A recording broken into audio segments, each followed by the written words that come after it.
রীতিমতো সরাসরি মহারাজের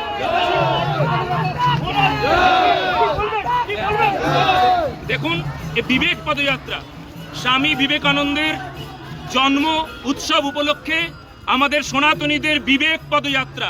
সকলের হৃদয়ে যেন বিবেক জাগ্রত হয়। এখনো বিবেক হয় নাই।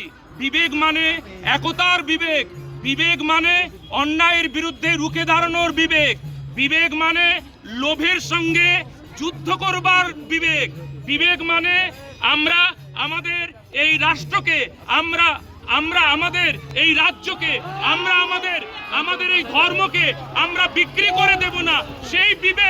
সেই বিবেক জাগাতে হবে সকল সনাতনীদের হৃদয়ে।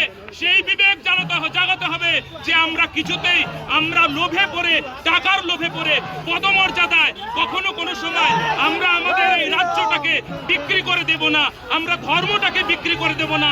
তাই আমাদের বিবেক পদযাত্রা, রাষ্ট্র নির্মাণের পদযাত্রা। এই ধর্ম প্রাণ মানুষ দেখুন, হাজার হাজার ভক্ত সমবেত হয়েছে এই বিবেক পদযাত্রায়। আমরা হাঁটছি, আপনারাও একসঙ্গে বলুন আমাদের বাঁচার উদ্দেশ্য কি? আমরা কেন বাঁচবো? কেন?